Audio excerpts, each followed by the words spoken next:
L'histoire s'intitule L'aventure de Monsieur Eastwood.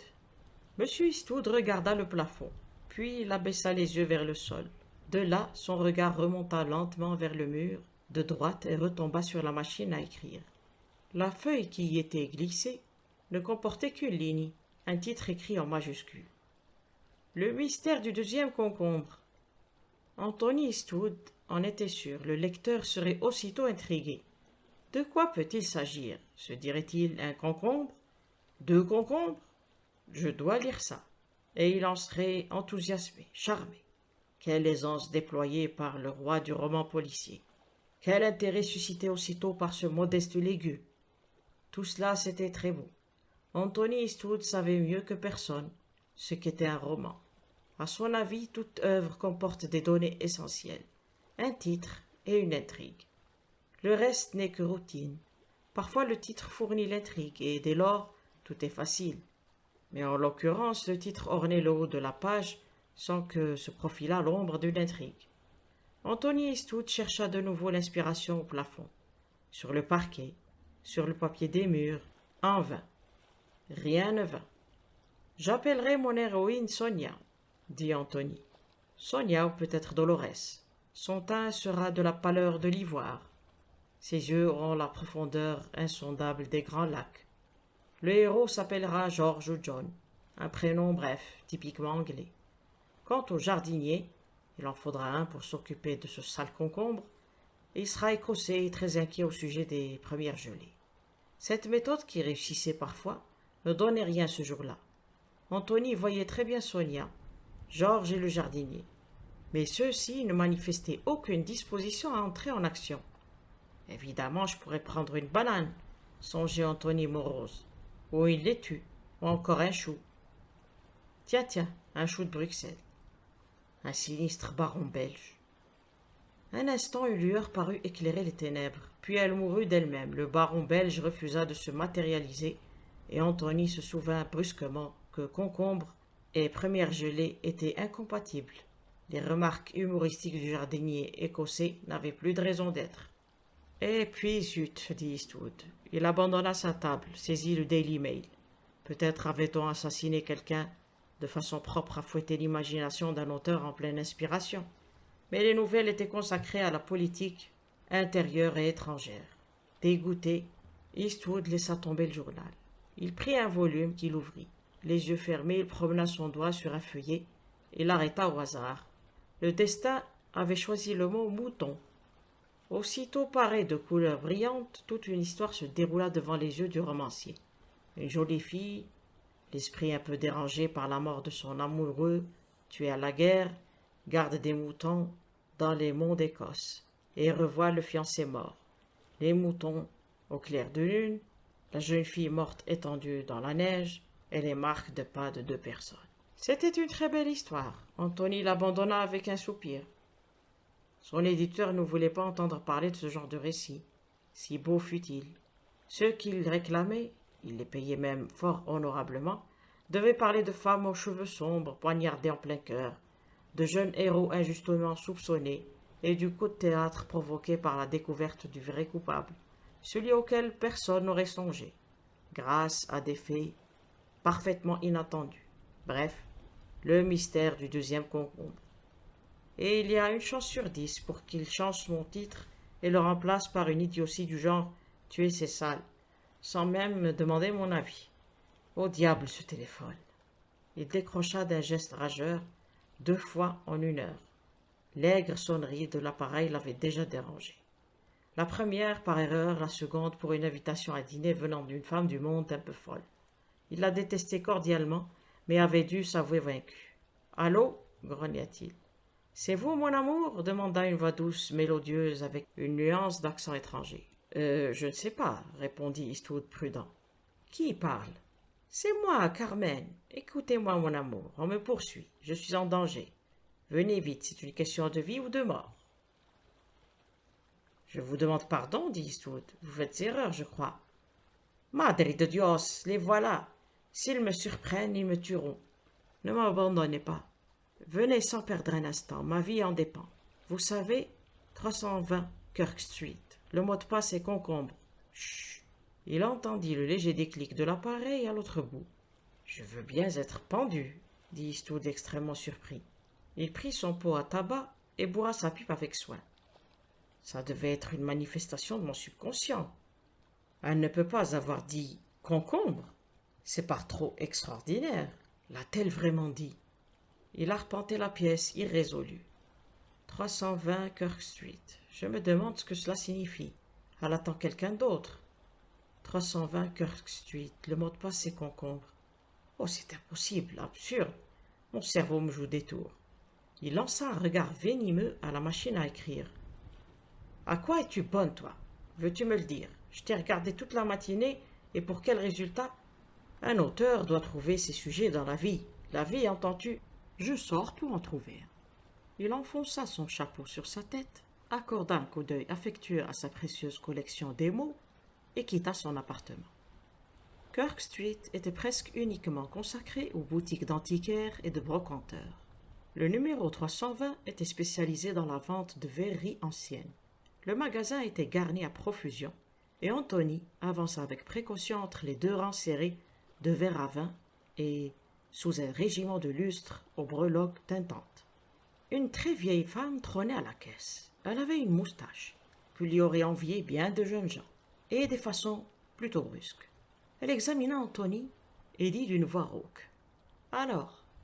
Anthony perdait assez vite contenance. Il s'empressa de s'informer du prix des verres à vin du Rhin. 45 shillings les 6. Ah oui, il me semble joli. Ceci, combien? Une merveille du vieux Waterford. Je vous laisse la paire pour 18 guinées. Une minute encore et hypnotisé par les yeux terribles de la vieille femme, il achèterait n'importe quoi. Et il s'en rendait compte. Et cependant, il ne pouvait se décider à quitter la boutique. « Et cela » demanda-t-il en indiquant le chandelier. « 35 guinées. »« Aïe, dit-il, je ne puis me permettre cette fantaisie. »« Que désirez-vous? Un cadeau de mariage ?» ?»« Exactement, avoua Eastwood, saisissant le prétexte, mais le choix est difficile. »« Mais non, dit la vieille femme qui se leva. Une jolie pièce de verrerie plaît à tout le monde. J'ai 2 carafes, là, et un service à liqueur, tout ce qu'il y a de bien. Juste ce qu'il faut pour une jeune mariée. Pendant les 10 minutes qui suivirent, Anthony souffrit le martyre. La vieille le tenait fermement en main. Elle soumit à son approbation tous les objets susceptibles de lui convenir. Il sentait le désespoir le gagner. « Très joli et remarquable, répétait-il. Puis il se décida brusquement. « Avez-vous le téléphone ici ?»« Non, il y a une cabine dans le bureau de poste en face. Que diriez-vous de ce gobelet ou de ces coupes anciennes ?» N'étant pas une femme, Anthony ignorait tout de l'art de sortir d'un magasin sans rien en acheter. « Je vais prendre le service à liqueur, dit-il d'un air sombre. C'était le moins cher et l'idée d'entrer en possession du chandelier le terrifiait. Il paya, l'amertume au cœur. Le courage lui revint quand la vieille femme fit son paquet. Elle le prendrait sans doute pour un déséquilibré et puis après. « Concombre, dit-il d'une voix nette. La vieille s'arrêta brusquement dans son travail. « Hein? Que dites-vous? » « Rien, dit-il très vite. « Ah, j'ai cru entendre concombre. »« C'est ce que j'ai dit, répliqua le jeune homme d'un air de défi. »« Alors vous ne pouviez pas parler plus tôt? Vous êtes là à me faire perdre mon temps. Par cette porte et en haut, elle vous attend. » Anthony passa la porte indiquée et gravit quelques marches extrêmement sales. Au sommet de celle-ci, une autre porte s'entr'ouvrit, sur un petit salon. Une jeune fille assise sur une chaise fixait l'entrée avec anxiété. Quelle fille! Elle avait exactement cette pâleur de l'ivoire qu'Anthony avait décrite tant de fois. Et ses yeux! Elle n'était pas anglaise, cela se voyait aussitôt.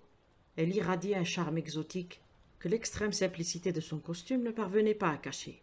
Il s'arrêta sur le seuil, décontenancé. L'heure de l'explication semblait avoir sonné. Mais avec un cri de joie, la jeune fille se jeta à son cou. « Vous êtes venu! Bénis soient tous les saints et la Sainte Vierge! » Anthony, ne perdant jamais les bonnes occasions, lui fit écho avec ferveur. Elle s'écarta enfin et le regarda avec une délicieuse timidité. « Jamais je ne vous aurais reconnu, déclara-t-elle. « Vraiment? Non, mais vos yeux me semblent différents, et vous êtes 10 fois plus séduisant que je l'aurais cru. À ce point? Du calme, mon garçon, se dit Anthony, du calme. Cette situation évolue de façon fort agréable, mais ne perds pas la tête. Puis-je vous embrasser encore? Bien sûr, répondit le jeune homme avec chaleur. Autant que vous le voudrez. Ce fut un moment charmant. J'espère que l'autre ne va pas apparaître. Elle est délicieuse, cette petite. Brusquement, la jeune fille se dégagea, l'œil assombri par la peur. On ne vous a pas suivi. Seigneur, non. Oh, ils sont astucieux, vous ne les connaissez pas aussi bien que moi. Boris est un ennemi. J'aurais tôt fait de lui régler son compte. Vous êtes un lion, oui. Un lion. Quant à eux, ce sont des canailles, tous, sans exception. Je l'ai. Ils me tueraient s'ils le savaient. J'ai eu peur. Je ne savais pas quoi faire et j'ai pensé à vous. Chut, écoutez. Il y eut un bruit dans la boutique. Du geste, elle lui fit signe de ne pas bouger et gagna la porte sur la pointe des pieds. Elle se retourna très pâle, les yeux agrandis. « Madre de Dios, c'est la police. Ils montent. Vous avez un couteau, un revolver, quelque chose? Vous ne désirez pas sérieusement, ma chère petite, me voir tuer un policier. Mais vous êtes fou. Ils vont vous emmener, on vous pendra. Hein? Quoi? » Des pas sonnaient sur les marches. « Les voilà, murmura la jeune fille. Niez tout, c'est le seul espoir. Ce sera pas difficile, dit Eastwood, sotto voce. L'instant d'après, 2 hommes pénétraient dans la pièce. Ils étaient en civil. « Conrad Fleckman, je vous arrête pour le meurtre d'Anna Rosenberg, dit le plus petit des deux. Tout ce que vous direz pourra être retenu par l'accusation. Voici mon mandat. Ne perdez pas de temps, cela vaudra mieux. » La jeune fille poussa un cri inarticulé. Anthony fit un pas en avant, un sourire un peu figé aux lèvres. « Vous faites erreur, dit-il. Je m'appelle Anthony Eastwood. » Cette déclaration parut ne faire aucun effet sur les 2 détectives. « On verra cela plus tard, déclara l'un d'eux. En attendant, suivez-nous. Vous me permettez, j'en suis sûr, de faire mes adieux à cette jeune dame. » Avec une discrétion qui l'étonna, les 2 policiers se tournèrent vers la porte. Anthony attira la jeune fille dans un angle de la pièce. « Écoutez-moi, lui dit-il à voix basse. Je ne suis pas Conrad Fleckman. Vous vous êtes trompé de numéro quand vous m'avez appelé. Je m'appelle Anthony Eastwood. J'ai répondu à votre appel parce que... Bref, je suis venu. » Elle le regarda incrédule. « Vous n'êtes pas Conrad Fleckman? »« Non. »« Oh !» s'écria-t-elle avec un profond accent de détresse. « Et moi qui vous ai embrassé. »« C'est parfait, répondit-il. Les premiers chrétiens en avaient fait une habitude. Excellente formule. Mais écoutez-moi, je vais m'arranger avec ces gens. J'aurai tôt fait de leur prouver mon identité. Dans l'intervalle, ils ne vont pas vous importuner et vous pourrez prévenir votre précieux Conrad. Ensuite, oui, simplement ceci. Mon numéro de téléphone est Northwestern 1743. Assurez-vous qu'on ne vous en donne pas un autre. » Elle lui dédia un sourire enchanteur, à demi noyé de larmes. « Je n'oublierai pas. Oh non. C'est très bien. Au revoir. Au fait, oui. Une fois de plus, ça ne serait pas terrible comme les premiers chrétiens. » Elle lui passa les bras autour du cou et posa ses lèvres sur les siennes. « Je vous aime beaucoup, vraiment beaucoup. Vous vous en souviendrez, quoi qu'il advienne, n'est-ce pas ?» dit-elle. Anthony se libéra à contre-cœur et s'approcha des policiers. « Je suis prêt à vous suivre. Vous n'arrêtez pas cette jeune dame, n'est-ce pas ?»« Non, monsieur, » répondit le plus petit avec déférence. « Ils sont bien, ces types du Yard, » songea Anthony en les suivant dans l'étroit escalier. La vieille avait disparu, mais le jeune homme perçut le bruit d'une forte respiration derrière une porte et on conclut qu'elle se tenait là, à l'affût des événements. Arrivé sur le trottoir, Anthony emplit ses poumons d'air frais et se tourna vers le plus petit des 2 policiers. « À présent, inspecteur, c'est votre grade, je pense. »« Oui, monsieur, l'inspecteur détective Véral. Et voici le sergent Carter. »« Bien, inspecteur, le moment est venu de parler raison et d'écouter. Je ne suis pas Conrad, je ne sais plus qui. Je m'appelle Anthony Eastwood et je suis écrivain. Si vous voulez m'accompagner chez moi, je serai en mesure de vous prouver mon identité. » Anthony avait parlé avec une assurance qui parut impressionner les policiers. Une expression de doute passa sur le visage de Véral. Carter, cependant, fut plus dur à convaincre. « C'est possible, dit-il d'un ton rauque. Mais la jeune femme vous appelait Conrad. Ah, c'est une autre question. Vous ne pourriez pas comprendre. J'ai eu des raisons pour me faire passer auprès d'elle pour Conrad. C'est une affaire personnelle. » « Vraiment plausible, » railla Carter. « Non, monsieur, vous nous accompagnez. Arrête ce taxi, Joe. » La voiture ailée s'arrêta et les 3 hommes y pénétrèrent. Anthony fit un dernier essai. Il s'adressa à Véral qui paraissait le plus maniable des 2. « Voyons, mon cher inspecteur, pourquoi ne pas m'accompagner chez moi et vous convaincre tout de suite que je dis la vérité. Gardez ce taxi, si vous y tenez.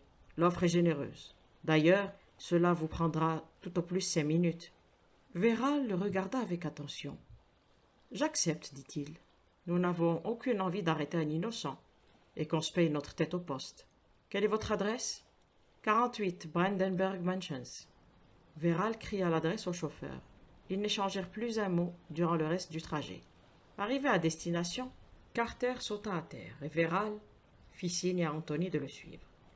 Inutile d'attirer l'attention, dit-il en descendant à son tour. Nous allons entrer tout simplement comme deux amis que M. Eastwood amènerait chez lui. Cette suggestion plut énormément à Anthony, qui sentit croître son respect pour la police. Ils eurent la chance de rencontrer Rogers, le concierge, dans le hall. « Bonsoir, Rogers, dit Anthony. « Bonsoir, Monsieur Eastwood, répondit le concierge respectueusement. À l'encontre des deux autres locataires, Anthony se montrait généreux avec lui, et Rogers lui en savait gré. Le jeune homme s'arrêta, un pied sur la première marche de l'escalier. « Au fait, Rogers, dit-il d'un ton neutre, j'habite ici depuis combien de temps? Nous en discutions justement, mes amis et moi. Voyons un peu, cela ne doit pas faire loin de 4 ans, maintenant, monsieur. C'est bien ce que je pensais. » Anthony lança un regard de triomphe aux deux détectives. Carter grogna, mais Véral sourit. « C'est bon, mais insuffisant, monsieur. Montons-nous » Anthony se souvint avec satisfaction de l'absence de Simark, son valet de chambre. Moins cette pénible affaire aurait de témoins, mieux cela serait. La machine à écrire se trouvait toujours au même endroit. Carter s'approcha de la table et lut haut le titre inscrit sur la feuille. « Le mystère du deuxième concombre. » « Un de mes romans, expliqua Anthony avec nonchalance. « Encore un bon point, monsieur, dit Véral, les yeux brillants. Mais quel est le mystère du deuxième concombre? Là, vous m'avez eu. C'est ce maudit concombre qui est la cause de tous ces embêtements. » Carter le regardait avec intensité. Soudain, il secoua la tête et se heurta le front d'un geste éloquent. « Un peu cinglé, ce pauvre garçon, murmura-t-il. « À présent, messieurs, dit Eastwood d'une voix claire, passons aux affaires sérieuses. Voici des lettres qui me sont adressées, mon carnet de chèques et un contrat d'éditeur. Que désirez-vous de plus? » Véral examina les papiers présentés par Anthony. « Quant à moi, dit-il d'un ton respectueux, cela me suffit, je suis convaincu.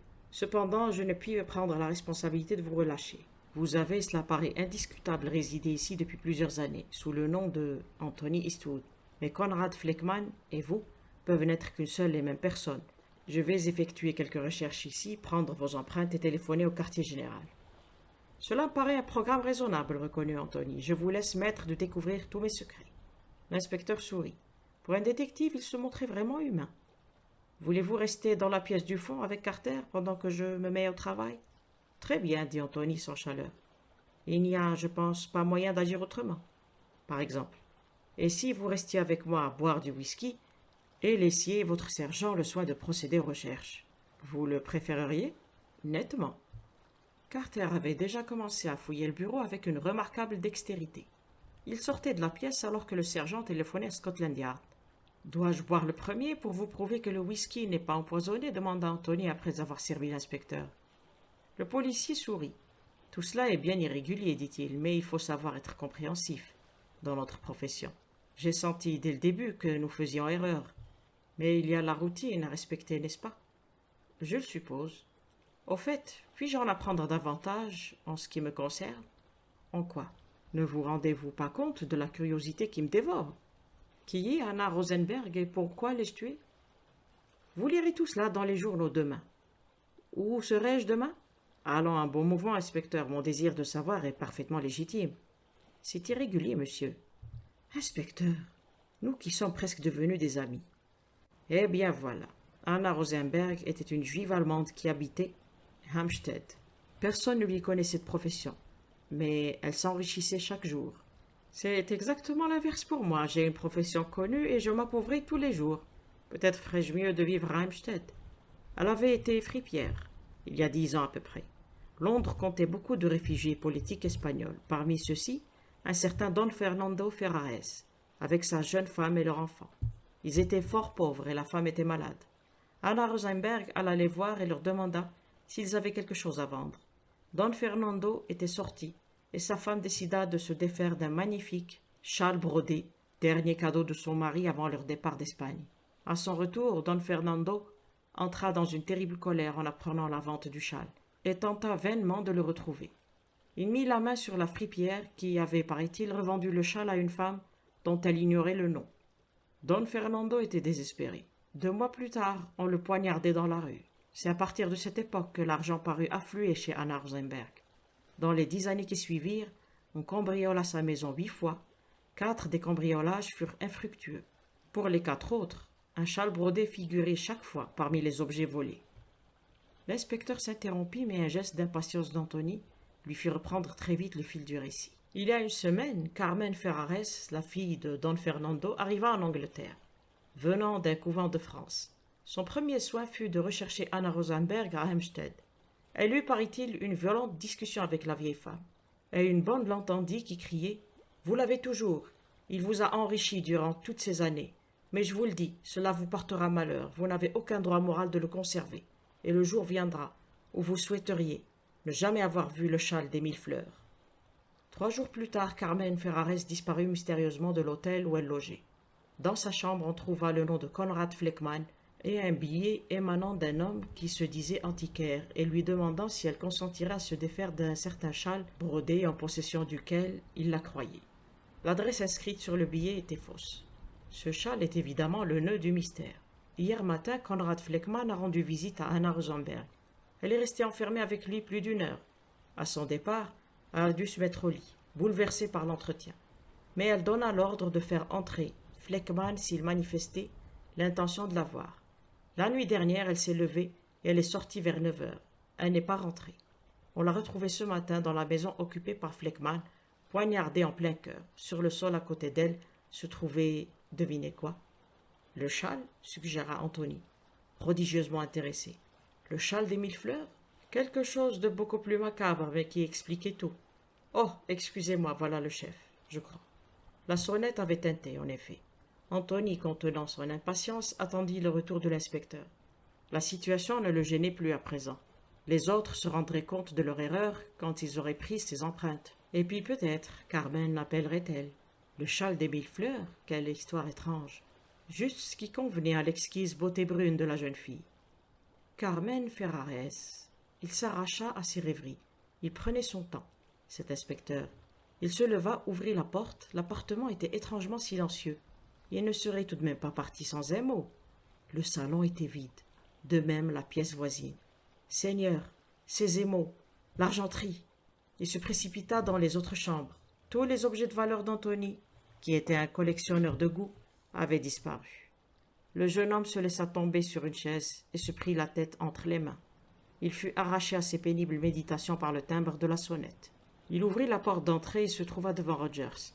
« Excusez-moi, monsieur, dit celui-ci, mais ces messieurs ont pensé que vous pourriez peut-être avoir besoin de quelque chose. »« Ces messieurs ?»« Oui, vos 2 amis. Je les ai aidés à emballer de mon mieux. Par chance, j'avais 2 bonnes caisses au sous-sol. » Il regarda par terre. Je me suis arrangé pour ne pas laisser traîner de paille. « Vous avez emballé les objets ici ?» gémit Anthony. « Oui, monsieur, c'était votre désir, m'a dit le plus grand des 2. Voyant que vous étiez occupé à parler à l'autre monsieur, dans la petite pièce du fond, je n'ai pas voulu vous déranger. C'est lui qui parlait... Ah, dit Anthony. Rogers eut une petite toux. Je suis désolé, monsieur, de cette obligation, murmura-t-il. Laquelle? De vous défaire de vos petits trésors, monsieur. Hein? Ah, oui, ah. Il eut un rire sans gaieté. Ils sont partis à présent, je suppose. C'est mes amis, je veux dire. Oh oui, monsieur, il y a déjà quelque temps. J'ai chargé les 2 caisses dans le taxi. Le plus grand des 2 messieurs est remonté. Puis ils sont redescendus en courant, tous les 2, et ils sont partis sans attendre. Pardon, monsieur, cela ne va pas? Anthony venait de pousser un gémissement. Merci, Rogers. Rien ne va, mais vous n'êtes pas à blâmer. Laissez-moi, voulez-vous? J'ai à téléphoner.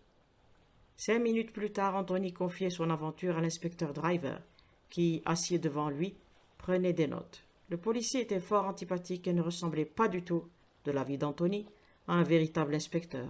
Poseur avec ça. Un exemple frappant de la supériorité de l'art sur la nature. Le jeune homme termina son récit et l'inspecteur ferma son bloc-notes. Alors, s'inquiéta Eastwood. Clair comme de l'eau de roche, c'est la bande Patterson. Elle a fait du beau travail dernièrement. Un grand type blond et un petit brun et la fille. La fille? Oui, très brune et très jolie. Elle sert d'appât en général. Une Espagnole?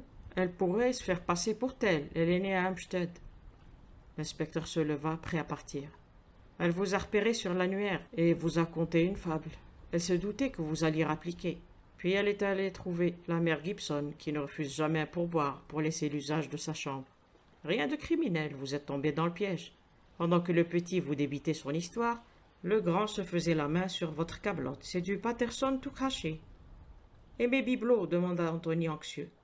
Nous ferons ce que nous pourrons, mais ils sont rusés, les bougres. J'en ai l'impression, reconnut le jeune homme avec amertume.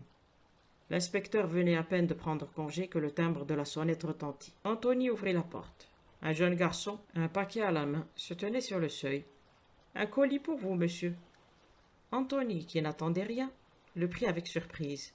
Il le porta dans son bureau et coupa les ficelles. C'était le service à liqueur. Nom d'un chien. Au fond d'un des verres reposait une minuscule rose artificielle. Je vous aime beaucoup, vraiment beaucoup. Vous vous en souviendrez, n'est-ce pas? Quoi qu'il advienne. Elle avait dit cela. Quoi qu'il advienne. Avait-elle voulu... Anthony se rabroua. Ah non, ça suffit. N'est-ce pas? Puis il s'assit devant sa machine à écrire, résolu. Le mystère du deuxième concombre. Le châle des 1000 fleurs. Qu'avait-on trouvé à côté du cadavre, cet objet macabre qui expliquait tout? Rien, bien sûr, puisque l'histoire avait été inventée pour retenir son attention. Et pourquoi pas donner une solution à cette énigme? Anthony arracha la feuille retenue par le rouleau de sa machine et la remplaça par une autre, et écrivit. Le mystère du châle espagnol. Il contempla ces mots pendant 1 minute, puis il se mit à taper rapidement. Fin. La nouvelle s'intitule La jeune fille dans le train. Et voilà, constata George Rowland, l'air lugubre, en levant les yeux sur l'imposante façade noircie de fumée de la maison dont il sortait. Elle aurait pu symboliser la toute-puissance de l'argent, et cet argent que représentait William Rowland, oncle de George, avait eu le dernier mot. En moins de 10 minutes, George prunelle des yeux de son oncle, héritier de sa fortune et jeune homme plein d'avenir, avait grossi le nombre des chômeurs. Et avec ces vêtements-là, on ne voudra pas m'accorder la location, songeait-il. Toujours aussi lugubre quant à écrire des poèmes et à les offrir de porte en porte pour 2 pence, à votre bon cœur, madame. Je ne m'en sens pas le courage. Orgueil de son tailleur, George était habillé avec un goût exquis. Mais on ne vit pas de la coupe de son veston, à moins d'avoir subi un entraînement rigoureux. Et tout cela à cause de cette stupide revue. Le spectacle avait eu lieu à Covent Garden Bale. George était revenu à une heure assez tardive, matinale pour être plus exact. En fait, il ne se souvenait pas du tout de son retour. Rogers, le maître d'hôtel, de son oncle, un garçon complaisant, aurait pu sans doute en dire davantage. Une tête lourde, une tasse de thé très fort, et une arrivée au bureau à midi, -5, au lieu de 9h30, avait précipité la catastrophe. Rowland Senior, qui, durant 24 ans, avait pardonné et payé, comme tout parent qui se respecte, se doit de le faire, s'était brusquement montré sous un jour nouveau. La tête de George semblait s'ouvrir et se refermer sous la mâchoire d'un instrument de torture médiévale, et l'inconséquence de ses réponses avait ajouté au mécontentement de son oncle. William Rowland savait prendre une décision. En quelques mots précis, il avait mis son neveu à la porte, pour aussitôt reporter son attention sur l'étude interrompue de quelques terrains pétrolifères du Pérou. George Rowland secoua de ses pieds la poussière du bourreau de son oncle et s'en retourna dans la cité. George était un garçon pratique. Un bon déjeuner, selon lui, était essentiel pour aider à passer la situation en revue. Il le prit, puis il regagna la maison familiale. Rogers ouvrit la porte. Bien stylé, il n'exprima aucune surprise à voir le jeune homme à cette heure inusitée. « Bonjour, Rogers. Faites mes bagages, voulez-vous? Je pars. »« Oui, monsieur. Pour quelques jours, monsieur. »« Définitivement. Je m'embarque pour les colonies cet après-midi. »« Vraiment, monsieur? »« Oui, c'est-à-dire si je trouve un bateau. »« Vous vous y connaissez en navire, Rogers? »« Quelle colonie, monsieur, a-t-il l'intention de visiter? » Je ne me suis pas fixé. N'importe laquelle. Pourquoi pas l'Australie? Qu'en pensez-vous? Rogers eut une toux discrète. J'ai entendu dire que la place n'y manquait pas pour ceux qui désirent vraiment travailler. Rowland le regarda avec intérêt et admiration. Ça, au moins, c'est net. Réflexion faite, je ne pars pas pour l'Australie. Pas aujourd'hui, en tout cas. Trouvez-moi un indicateur, je vous prie. Nous allons chercher quelque chose de moins éloigné. Rogers apporta le volume requis. George l'ouvrit au hasard et le feuilleta d'une main rapide. Perth, trop loin. Putney Bridge, trop près. Ramsgate, non, réflexion faite. Reigate, ça m'a toujours laissé froid. Tiens, ça, par exemple. Il existe un endroit baptisé Rowland's Castle. En avez-vous déjà entendu parler, Rogers? Je crois, monsieur, qu'on y arrive par Waterloo Station. Vous êtes un type extraordinaire, vous savez tout. Rowland's Castle, je me demande à quoi peut ressembler cette ville. C'est à peine une ville, monsieur. Allons, tant mieux. Il y aura moins de concurrence. Ces petits hameaux tranquilles ont gardé un caractère féodal bien agréable. On saura y accueillir le dernier des Rowland. Je ne serais pas étonné qu'au bout d'une semaine, on m'élise maire. Il referma l'indicateur d'un coup sec. Le sort en est jeté. Préparez-moi une petite valise, voulez-vous, le plus vite possible. Bien, monsieur. Rogers apparut 10 minutes plus tard. Dois-je appeler un taxi? Oui, s'il vous plaît. Rogers hésita un instant, puis s'approcha un peu. Monsieur voudra-t-il m'excuser si j'étais lui? Je n'attacherai pas trop d'importance à ce que monsieur son oncle a pu lui dire ce matin. Il a assisté à un dîner d'affaires hier soir et n'insistez pas, coupa George, je comprends. Et monsieur votre oncle a une certaine propension à la goutte. Je sais, la soirée a dû être dure pour vous, mon pauvre Rogers, avec nous deux. Mais j'ai décidé de faire parler de moi à Rowland's Castle, le berceau de mon illustre famille. Cela ferait bon effet dans un discours, n'est-ce pas? Un télégramme ou un entrefilet dans le journal du matin, et je reviens en cas de besoin. Et à présent, à Waterloo. Waterloo Station n'était pas en beauté à cette heure de l'après-midi. Rowland découvrit un train disposé à le conduire à destination, un train humble, effacé, qui ne faisait rien pour tenter le voyageur. Le jeune homme porta son choix sur un compartiment de première classe, inoccupé en tête de convoi, et en prit possession. Le quai était désert et seul le halètement spasmodique de la locomotive rompait le silence. Puis tout s'anima avec une rapidité surprenante. Une jeune fille ouvrit brusquement la porte du compartiment, arrachant Rowland au début d'une petite sieste. Elle semblait fort émue. « Cachez-moi, je vous en prie, cachez-moi. » George était avant tout un homme d'action. En l'espace de 7 secondes, la jeune fille était dissimulée sur la banquette et le jeune homme, un peu essoufflé, assis dans un coin, les jambes négligemment croisées. Lisait avec beaucoup d'attention la rubrique sportive d'un journal du soir. Il était temps. Un visage déformé par la colère s'encadrait dans la portière. « Ma nièce, elle est ici, je la veux. » Georges écarta son journal d'un air de profond ennui. « Pardon, vous désirez monsieur ?» s'informa-t-il poliment. « Ma nièce, qu'en avez-vous fait ?» Partant du principe que le meilleur moyen de se défendre est d'attaquer, Georges réagit avec violence. « Que diable essayez-vous d'insinuer » s'écria-t-il, réussissant une parfaite imitation de son oncle. L'autre perdit l'usage de la parole un instant. Cette impétuosité soudaine le désarçonnait. Il était gros et peu entraîné à la course. Il haletait encore. Il avait les cheveux en brosse et une moustache à la Hohenzollern. Son accent était guttural et la raideur de son attitude laissait deviner que l'uniforme était sa tenue de prédilection.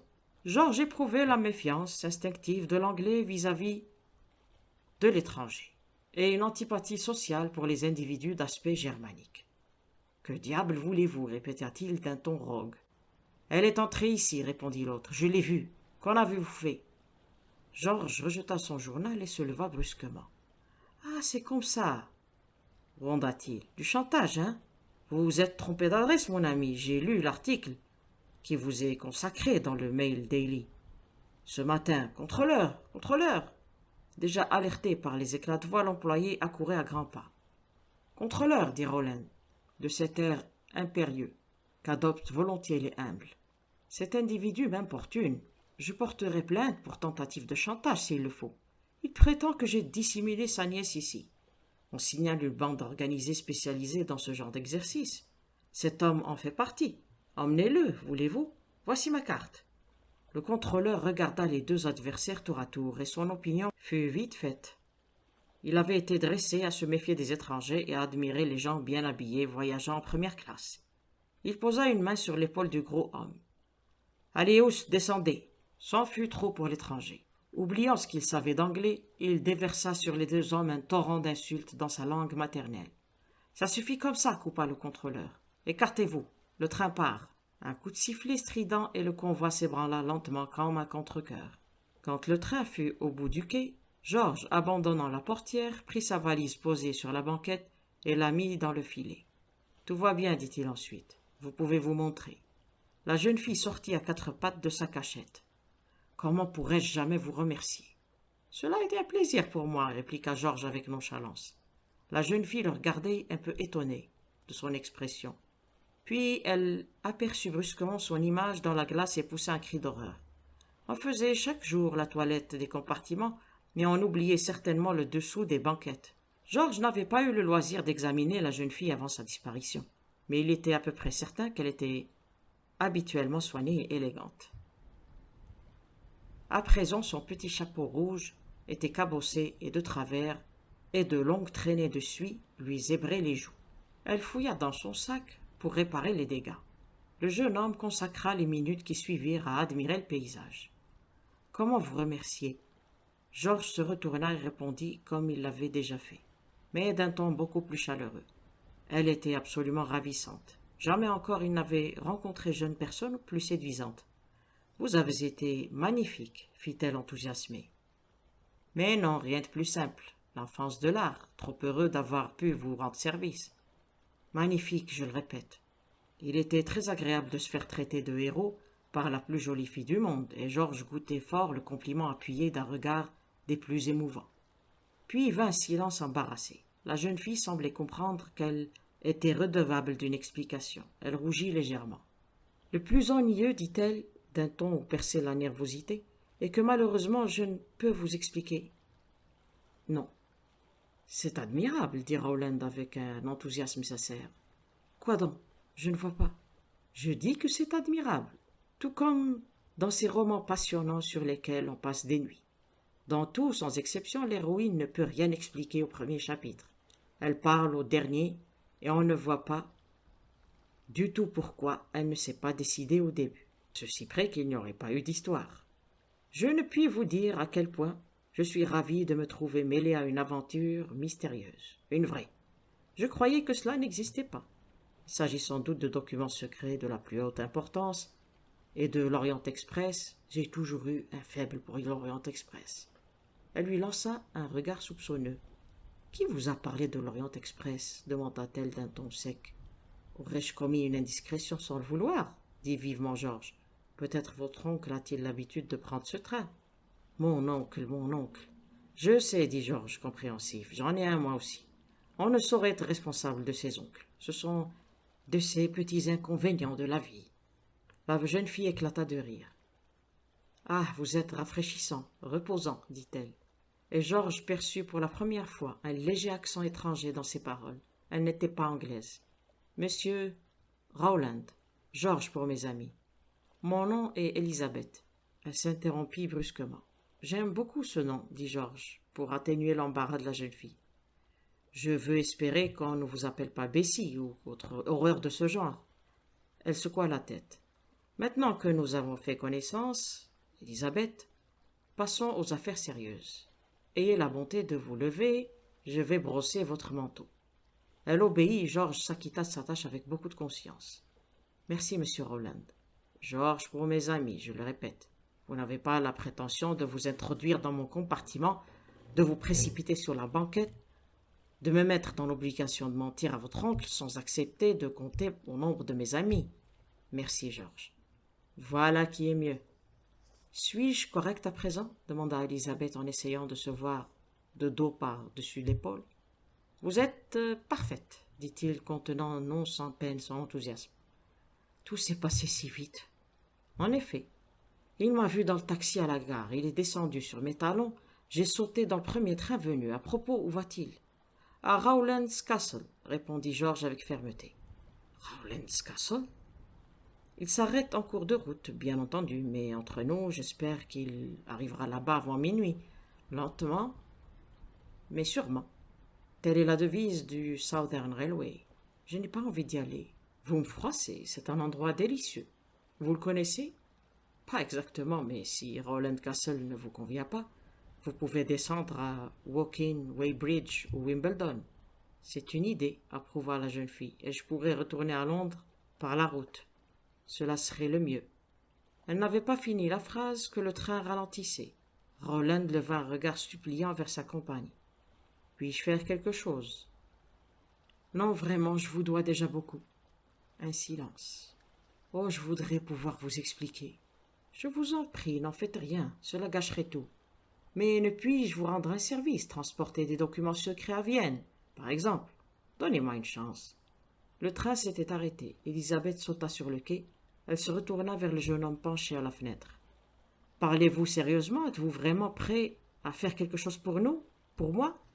N'importe quoi, Élisabeth. Même si je ne vous en donne pas la raison? Qui parle de raison? Même s'il y a du danger? Plus il y en aura, mieux cela vaudra. Elle hésita une seconde puis se décida. Penchez-vous par la fenêtre, regardez autour de vous d'un air indifférent. Rowland obéit de son mieux. Voyez-vous cet homme avec cette petite barbe noire et un pardessus clair? Il monte dans le train. Suivez-le, voyez ce qu'il fait et où il va. Est-ce tout? Que dois-je...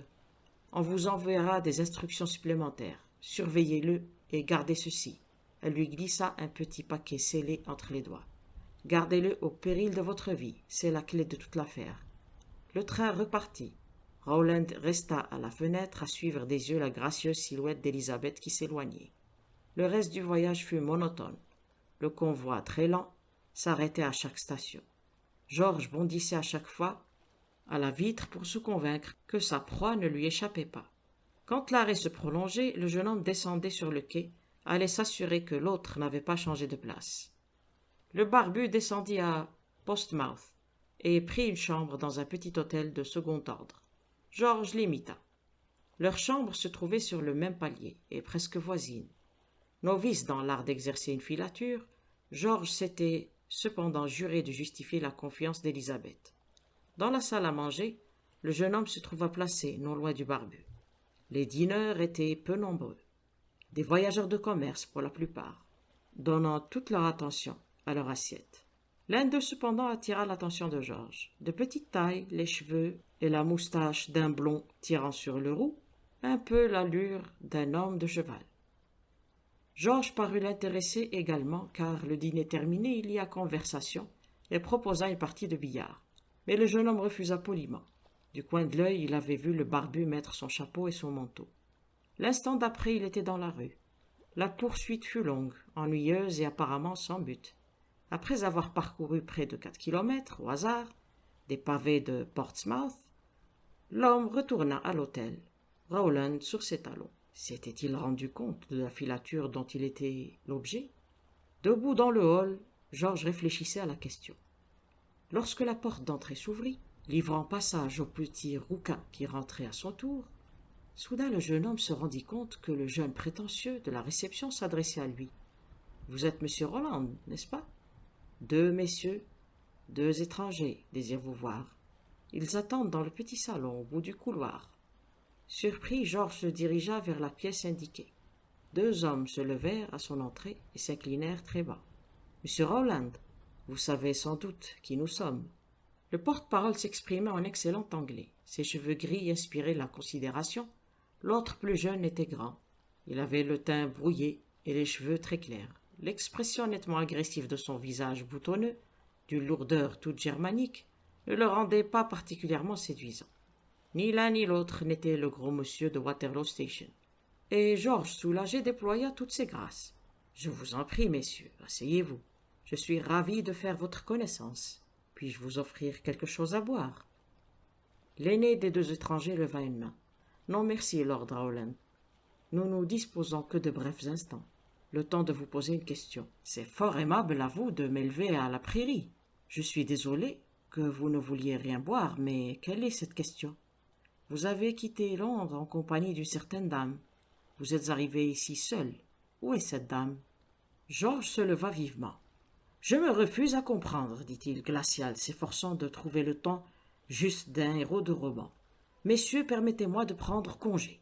Vous nous comprenez parfaitement, s'écria le jeune étranger, sortant de sa réserve. Qu'avez-vous fait d'Alexa? Du calme, murmura l'autre, je vous en prie. Je puis vous assurer, dit Georges, que je ne connais personne de ce nom.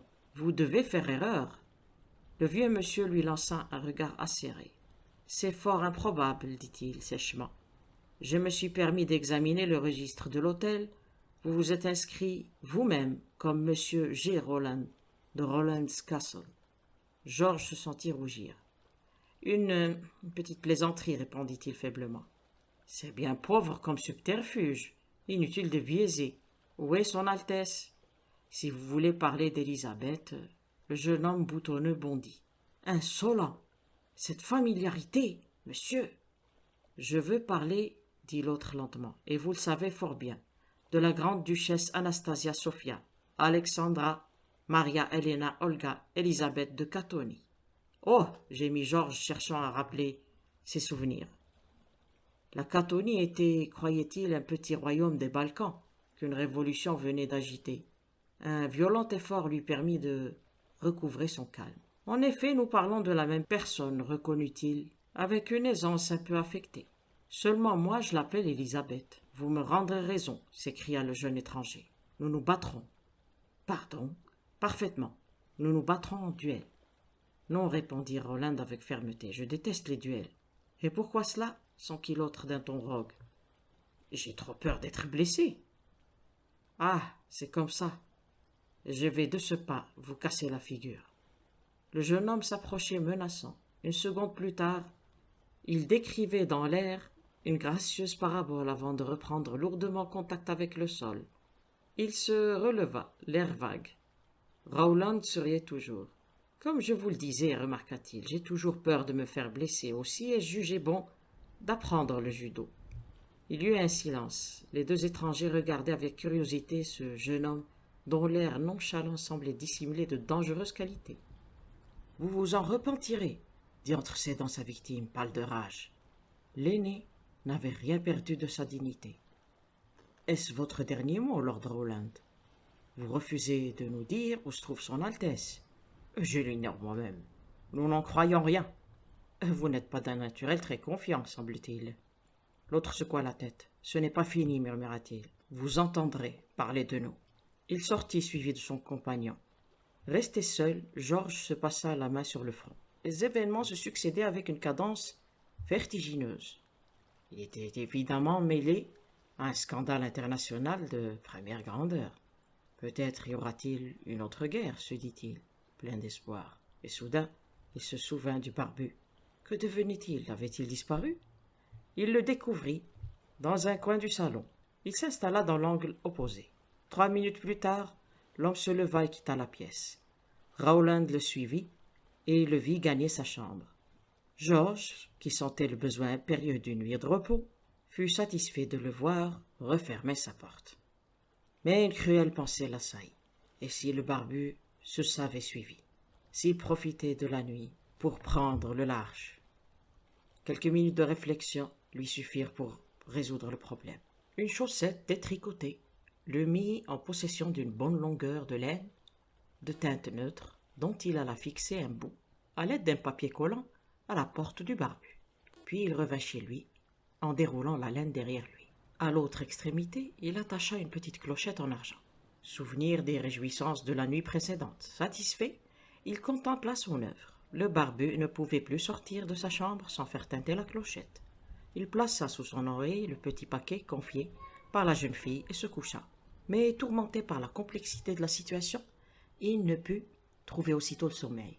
Quel rapport existait-il entre la grande duchesse en fuite, le paquet et le barbu? Que fuyait son Altesse?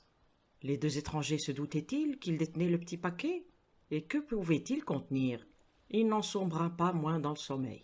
Il fut éveillé par le faible tintement de la clochette. N'étant pas de ceux qui se trouvent prêts à l'action les yeux à peine ouverts, il lui fallut 1 minute et demie pour reprendre ses esprits. Puis, bondissant de son lit, il ouvrit doucement sa porte. Une ombre au bout du couloir lui indiqua la direction prise par son gibier. S'efforçant de ne pas se faire remarquer, il prit la filature et arriva à temps pour voir le barbu pénétrer dans une salle de bain. Le fait était d'autant plus surprenant qu'il y en avait une autre juste en face de sa chambre. Le jeune homme s'approcha de la porte, qui n'était que poussée, et jeta un coup d'œil par la fente. L'homme, à genoux, soulevait une latte du parquet derrière la baignoire. Son travail dura 5 minutes. Il se releva et Georges battit prudemment en retraite. De la porte de sa chambre, il vit le barbu regagner la sienne. « Bon, se dit-il, on élucidera demain matin le mystère de la salle de bain. » Il regagna son lit et glissa une main sous son oreiller pour s'assurer que le précieux paquet s'y trouvait toujours. L'instant d'après, il arrachait les draps. Le paquet avait disparu. C'est un Georges assez terne qui prit son petit déjeuner le lendemain matin. Il n'avait pas été digne de la confiance d'Élisabeth et s'était laissé prendre le paquet qu'elle lui avait confié. Et le mystère de la salle de bain ne présentait aucun intérêt, il n'y avait pas de quoi être fier. Son repas terminé, il remonta chez lui. Une femme de chambre attendait sur le palier, l'air perplexe. « Ça ne va pas ?»« C'est le monsieur, le barbu. Il a demandé qu'on le réveille à 8h30. Mais il ne répond pas et la porte est fermée au verrou. » Inquiet, Rowland se précipita dans la chambre et s'arrêta stupéfait. Au milieu de la pièce, le petit paquet qu'on avait volé la nuit précédente se trouvait sur la coiffeuse. Il le saisit, le retourna. Aucun doute, c'était lui. Mais on avait brisé les cachets. Après une brève hésitation, il l'ouvrit. Chacun son tour, n'est-ce pas? Dans une petite boîte en carton à l'intérieur, sur un lit de coton rose, un simple anneau d'or, une alliance. Il la cueillit entre le pouce et l'index, l'examina avec soin. Elle portait aucune inscription. « Ça va devenir fou, faut allier, je n'y comprends rien. » Il se rappela soudain ce qu'il lui avait dit la femme de chambre. Un coup d'œil à la fenêtre lui suffit. Une large corniche courait le long du mur. La colère et la curiosité balayèrent en lui tout souci de danger. Déjà il enjambait la barre d'appui, et quelques secondes plus tard il escaladait la fenêtre de la chambre du barbu. La pièce était vide. Une échelle d'incendie, toute proche, menait à la cour de l'hôtel. Inutile de chercher plus loin. L'homme s'en était servi pour fuir. Mais il n'avait pas pris le temps d'emporter ses vêtements. Peut-être ceux-ci apporteraient-ils une réponse aux questions que se posait Georges. Il examina le contenu d'un vieux sac de voyage quand un bruit léger le fit s'immobiliser. Il venait de la penderie. Il bondit, en ouvrit brusquement la porte et se retrouva sur le tapis, un homme entre les bras. Au bout de quelques minutes d'une lutte échevelée, les deux adversaires se séparèrent, hors d'haleine, et Georges reconnut son assaillant. C'était le petit bonhomme à la moustache rousse. « Qui diable êtes-vous » s'exclama-t-il. Pour toute réponse, l'autre lui tendit sa carte. « Inspecteur Jarol de Scotland Yard. »« Parfaitement, et vous feriez bien de me dire ce que vous savez de cette affaire. »« Je me le demande, fit Rowland pensif. Réflexion faite, je crois que vous avez raison, inspecteur. Mais si nous choisissions un endroit plus accueillant ?» Ce fut au bar que Georges ouvrit son cœur. Jarol l'écouta avec sympathie.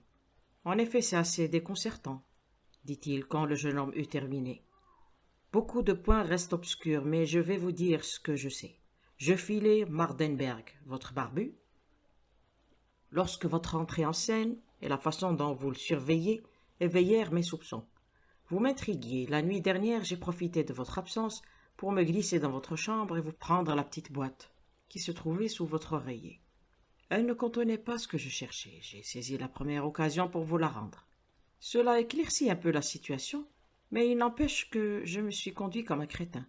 Ce n'est pas mon avis. Pour un amateur, vous vous êtes joliment bien tiré. Vous êtes, dites-vous, allé chercher dans la salle de bain ce que l'homme à barbe y avait dissimulé. Oui, mais il ne s'agit que d'une banale lettre d'amour. Je n'ai nullement l'intention de me mêler de la vie privée de ce pauvre type. Cela vous ennuierait-il de me la montrer? Georges sortit de sa poche une lettre et la tendit à l'inspecteur, qui la déplia et la lut. À première vue, vous avez raison, mais essayez donc de tracer un trait réunissant tous les points des i. Vous avez trouvé là, monsieur, un plan des fortifications de Portsmouth. Quoi? Oui, nous avions cet individu à l'œil depuis longtemps. Mais il est malin. Il ne se mouille pas. Pour les besognes dangereuses, il emploie une femme. Une femme? Répéta Georges d'une voix sourde. Comment s'appelle-t-elle? Elle a plusieurs noms, mais on la connaît surtout sous celui de Betty les Belles Chasses. Une très jolie fille. Betty les Belles Chasses. Merci, inspecteur. Qu'avez-vous, monsieur? Vous ne vous sentez pas bien? Non, je suis malade. Je vais rentrer à Londres par le premier train. L'inspecteur consulta sa montre. Vous n'aurez qu'un omnibus à cette heure-ci. Attendez l'express, cela vaudra mieux. Cela n'a aucune importance, dit Georges lugubre. Installé dans un compartiment de première classe, Georges parcourait le journal d'un air absent, quand la lecture d'un entrefilet le fit sursauter. Londres a servi de cadre hier à un mariage des plus romantiques, celui de Lord Roland Gay, deuxième fils du marquis d'Axminster et de la grande-duchesse Anastasia de Catoni. La cérémonie avait été tenue secrète. La grande-duchesse vivait à Paris avec son oncle pendant la révolution de Catoni. Elle avait rencontré Lord Roland, alors attaché d'ambassade au Grand-Duché. Leur fiançailles date de cette époque. Ça alors, incapable d'exprimer ses sentiments, avec plus de vigueur, Rowland se tut et resta le regard fixé dans le vide. Le train s'arrêta à une petite gare et une jeune femme monta dans le compartiment. Elle s'assit en face du jeune homme. « Bonjour, Georges, fit-elle doucement. »« Seigneur, Élisabeth ?» Elle lui souriait, plus ravissante que jamais. Georges se prit la tête à deux mains. « Oh mon Dieu, je vous en supplie, renseignez-moi, êtes-vous la grande-duchesse Anastasia ou Betty les Bellechasse ?» Elle le regarda surprise. « Ni l'une ni l'autre, répondit-elle. Je m'appelle Elizabeth Gay. À présent, je puis tout vous dire. Je vous dois des excuses, Roland, mon frère, aimé Alexa. La grande-duchesse? Oui, c'est le nom que lui donnent ses intimes. Donc, Roland l'aimait et elle aimait Roland. Pendant la Révolution, Alexa se trouvait à Paris. Le vieux Sturm, le chancelier, a voulu lui faire épouser un de ses cousins, le prince Karl, un horrible garçon boutonneux. Je crois l'avoir rencontré, dit Georges. Qu'elle détestait, mais le prince Osric, son oncle, lui avait interdit de revoir Roland. Elle s'est enfuie en Angleterre, c'est moi qui l'ai accueillie. Roland était en Écosse. Nous lui avons envoyé un télégramme, mais à la dernière minute, le taxi dans lequel nous nous trouvions en a croisé un autre, occupé par le vieux prince Osric. Évidemment, il nous avait suivis. Le pire était à craindre. Il est le tuteur d'Alexa. C'est alors que j'ai eu une idée. J'ai changé de chapeau et de manteau avec Alexa, et nous avons dit au chauffeur d'aller à Waterloo Station. Comme nous l'avions prévu, Osric a été trompé par le subterfuge, mais je n'ai pas voulu qu'il me voie, qu'il s'aperçoive de sa méprise, et je vous ai demandé de m'aider. Tout cela est parfait, dit Georges, mais la suite? Ici, je vous dois des excuses, j'ai exagéré vraiment. Vous sembliez tellement désireux de participer à une aventure mystérieuse que je n'ai pas pu résister à la tentation. J'ai choisi sur le quai l'individu à l'aspect le plus sinistre et je vous ai demandé de le suivre. Puis je vous ai confié le petit paquet, qui contenait une alliance.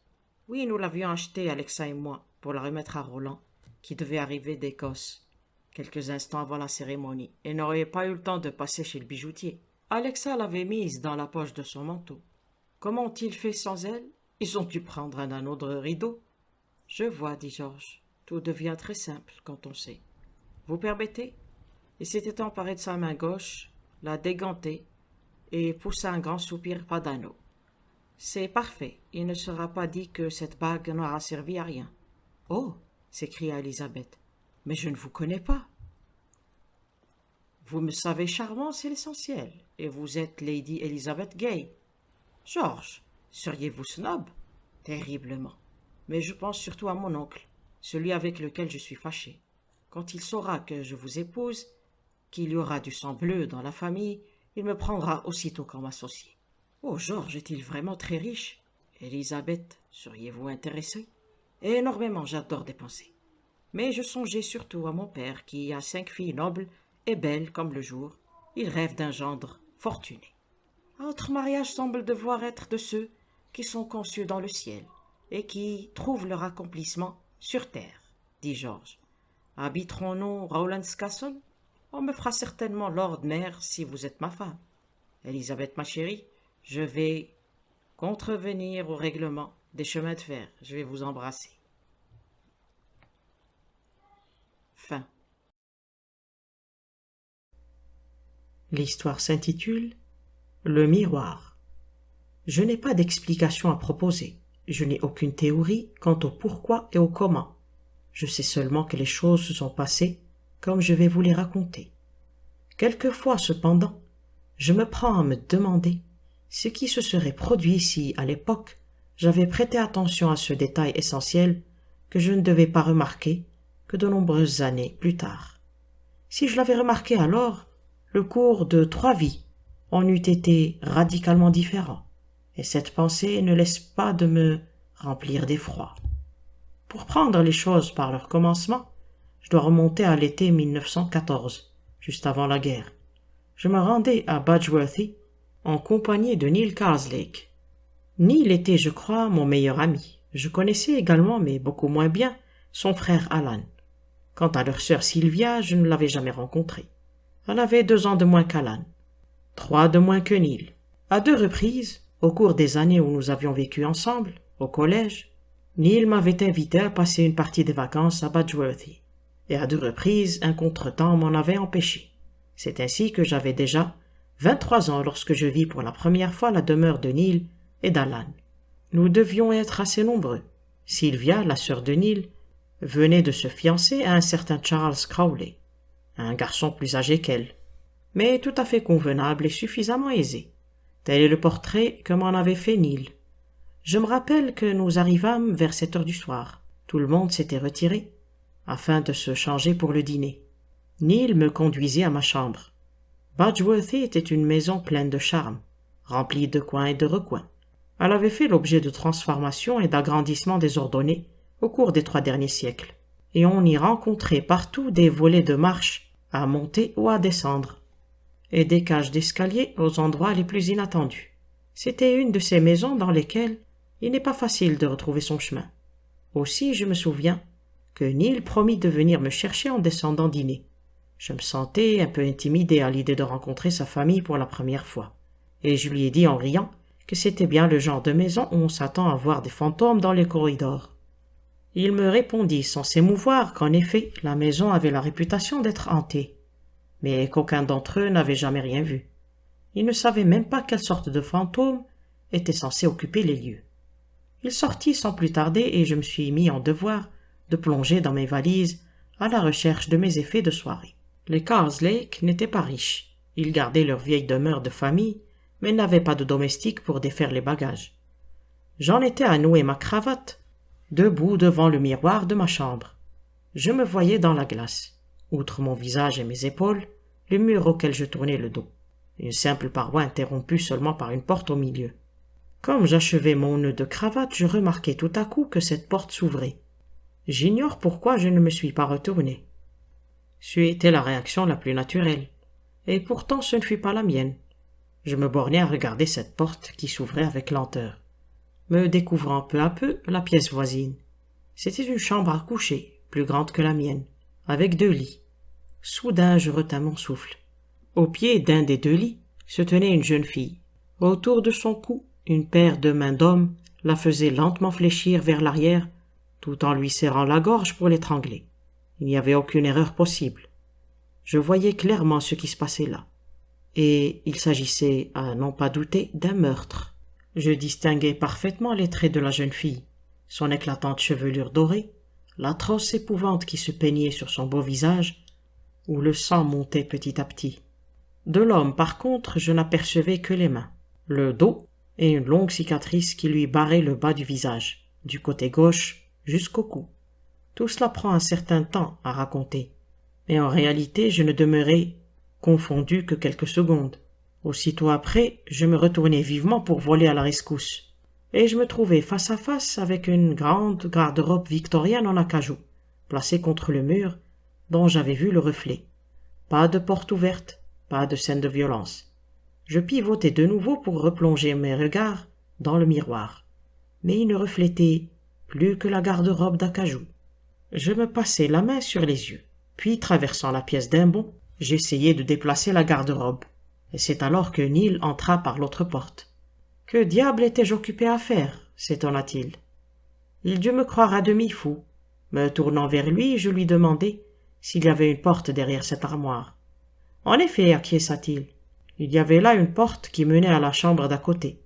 Je lui demandai qui occupait cette chambre. Les Oldham, me répondit-il. Un certain major Oldham et sa femme. Quand je lui demandai si madame Oldham était très blonde, il me répondit assez sèchement qu'elle était au contraire brune, et je compris que j'étais en train de me ridiculiser. Je me repris et lui fournis quelques piètres excuses. Puis nous descendîmes ensemble. Je me dis que j'avais dû avoir une hallucination, et je me sentais plutôt gêné de ma sottise. C'est alors que Neil me dit « Voici ma sœur Sylvia », et je reconnus le ravissant visage de la jeune fille que je venais de voir étranglée. Et on me présenta à son fiancé, un grand homme qui avait une cicatrice du côté gauche du visage. Voilà où j'en étais. Je voudrais bien savoir ce que vous auriez fait à ma place.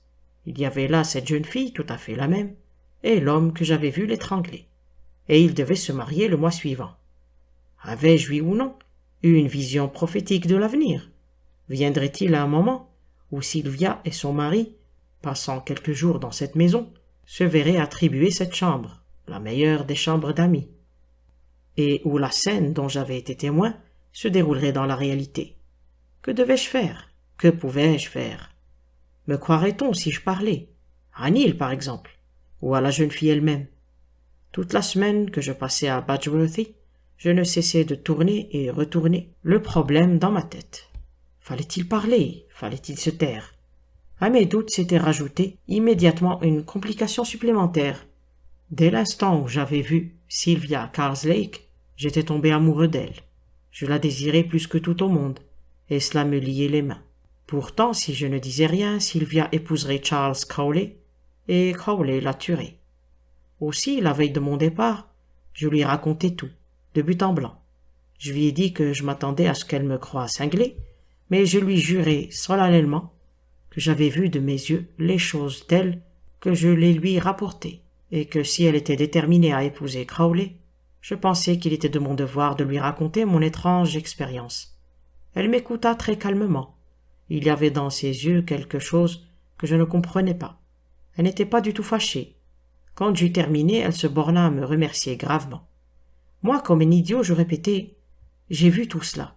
Je l'ai vraiment vu, je vous le jure. » Et elle me disait « J'en suis persuadée, puisque vous me le dites. Je vous crois. » En fin de compte, je m'en allai, ne sachant toujours pas si j'avais bien fait ou si je m'étais comporté comme un sot. Une semaine plus tard, Sylvia rompait ses fiançailles avec Charles Crowley. Ensuite, la guerre éclata, ne laissant guère le temps de penser à autre chose. Une ou deux fois, au cours de mes permissions, je tombais sur Sylvia, mais je tâchais de l'éviter dans la mesure du possible. Je l'aimais, et je la désirais plus que jamais, mais il me semblait que ce n'était pas de jeu. C'est à cause de moi qu'elle avait rompu ses fiançailles, et je me répétais que mon intervention ne pouvait se justifier que si elle avait été purement désintéressée. Puis, en 1916, Neil fut tué, et c'est à moi qu'incomba la tâche de raconter à Sylvia ses derniers moments. Après cela, il nous était impossible de demeurer éloignés l'un de l'autre. Sylvia avait adoré Neil, et j'avais perdu en lui mon meilleur ami. Je la trouvais charmante, adorable dans son chagrin. Je parvins tout juste à tenir ma langue et je m'en fus, priant le ciel qu'une balle vienne mettre un terme à cette malheureuse affaire. La vie sans Sylvia ne valait pas la peine d'être vécue. Mais il était écrit qu'aucune balle ne devait m'emporter. J'en reçus deux, qui me laissèrent indemne. L'une me passa sous l'oreille droite et faillit bien m'avoir, l'autre glissa sur l'étui à cigarette qui était dans ma poche. Par contre, Charles Crowley fut tué au combat au début de l'année 1918. En quelque sorte, cela fit toute la différence. En rentrant à l'automne 1918, je me rendis directement chez Sylvia et je lui dis que je l'aimais. Je n'avais guère d'espoir qu'elle s'intéresse à moi. Aussi je faillis tomber à la renverse quand elle me demanda pourquoi je ne lui avais pas dit tout cela plus tôt. Je balbutiai quelque chose à propos de Crowley et elle rétorqua. « Mais pourquoi crois-tu que j'ai rompu avec lui ?» Et elle me dit alors qu'elle était tombée amoureuse de moi comme moi d'elle, dès le tout premier instant. J'avais pensé, lui dis-je, qu'elle avait rompu ses fiançailles à cause de l'histoire que je lui avais racontée. Mais elle éclata de rire. Quand on aime vraiment quelqu'un, on n'est pas aussi lâche. Nous évoquâmes ensuite cette vision que j'avais eue à l'époque. Conclûmes qu'il s'agissait d'une étrange affaire, et n'y pensâmes plus. Après quoi les choses se déroulèrent sans fait particulièrement saillant. Nous nous mariâmes, Sylvia et moi, et nous étions heureux. Mais je me rendis bientôt compte que je n'étais pas le meilleur des maris. J'aimais Sylvia de toute mon âme, mais j'étais jaloux, grotesquement jaloux, de quiconque recevait ne serait-ce qu'un sourire d'elle. Au début, la chose l'amusa. Je crois même que cela lui plaisait assez. Cela prouvait au moins à quel point je l'aimais. Pour ma part, je savais bien que, non content de me ridiculiser, je mettais en danger la paix et le bonheur de notre vie commune. Je le savais, mais je n'y pouvais rien changer. Chaque fois qu'arrivait une lettre qu'elle ne me montrait pas, je me demandais qui pouvait lui avoir écrit. Dès qu'elle riait et bavardait avec un autre homme, je devenais grognon et méfiant. Au début, disais-je, Sylvia me taquina. Elle trouvait la plaisanterie énorme. Puis elle commença à la trouver moins drôle. Enfin, il n'y vit même plus la moindre plaisanterie. Peu à peu, elle s'éloigna de moi. Non pas physiquement, non. Elle me retira le secret de son esprit. Je ne sus bientôt plus quelles étaient ses pensées. Elle se montrait gentille, mais avec tristesse et comme si elle se trouvait très loin de moi. Progressivement, je compris qu'elle ne m'aimait plus. Son amour était mort, et c'était moi qui l'avais tué. L'étape suivante paraissait inévitable. Je me mis à l'attendre, à la redouter. C'est alors que Derek Wainwright apparut dans notre vie. Il possédait tout ce que je n'avais pas. Il était spirituel, sa conversation pétillait d'esprit. Il était beau, et je suis forcé de l'admettre, c'était un garçon très bien. Le jour où je le rencontrai, je me dis en moi-même, voilà l'homme qu'il faut à Sylvia. Elle résista tout d'abord, je sais qu'elle lutta, mais je ne l'aidai d'aucune façon. J'en étais incapable. Retranché dans ma sombre et maussade réserve, je souffrais un enfer, et je ne parvenais pas à lever le petit doigt pour nous sauver. Je ne l'ai pas aidée, au contraire, je n'ai fait qu'aggraver les choses. Un jour, j'ai donné libre cours à ma colère et j'ai déversé sur elle une longue suite d'injures sauvages et gratuites. J'étais presque fou de jalousie et de douleur. Les choses que je lui disais étaient cruelles et injustes, et je savais en les proférant à quel point elles étaient cruelles, à quel point injustes, et cependant j'éprouvais un plaisir sauvage à les prononcer. Je me souviens comme Sylvia se renferma, le sang aux joues. Je la forçai jusqu'aux limites de ce qu'elle pouvait supporter. Je l'entends encore me dire « Cela ne peut plus continuer ». Ce soir-là, quand je rentrai, je trouvai la maison vide. Vide avec un billet comme dans les histoires. Elle m'écrivait qu'elle me quittait pour toujours. Elle comptait passer un jour ou deux à Badgeworthy, après quoi elle irait rejoindre le seul être au monde qui l'aimât et qui eut besoin d'elle. Je ne devais pas espérer la voir revenir sur sa décision. Jusque-là, sans doute, je n'avais pas réellement cru en mes propres soupçons. Cette confirmation, noir sur blanc, de ce que je craignais le plus au monde, me jeta dans une colère épouvantable. Je fonçai vers Badgeworthy aussi vite que ma voiture me le permit. Elle venait de se changer pour le dîner lorsque je fis irruption dans la chambre. Je me rappelle son visage, stupeur, beauté, effroi. Je m'écriai. Personne d'autre que moi ne t'aura. Personne. J'entourai son cou de mes deux mains et je me mis à serrer tout en la faisant ployer vers l'arrière. Tout à coup, j'aperçus notre reflet dans le miroir, Sylvia qui suffoquait et moi en train de l'étrangler, et la cicatrice que j'avais sur la joue, là où la balle m'était passée sous l'oreille droite. Je ne l'ai pas tuée, non. Cette révélation subite me paralysa. Je lâchai prise et je la laissai glisser sur le sol. Et puis je m'effondrai. Et ce fut elle qui me consola. Elle me consola. Je lui racontai tout, et elle m'expliqua que le seul être au monde qu'elle aimât et eut besoin d'elle était tout simplement son frère Alan. Ce soir-là, nous nous regardâmes tous deux jusqu'au fond de l'âme, et je ne crois pas qu'à dater de ce jour, nous nous soyons jamais plus éloignés l'un de l'autre. Sans la grâce de Dieu et ce miroir, je serais un assassin. Cette pensée qui m'accompagne désormais a suffi à me ramener à la raison, car il y eut bien une mort ce soir-là, celle du démon de la jalousie qui me possédait depuis si longtemps.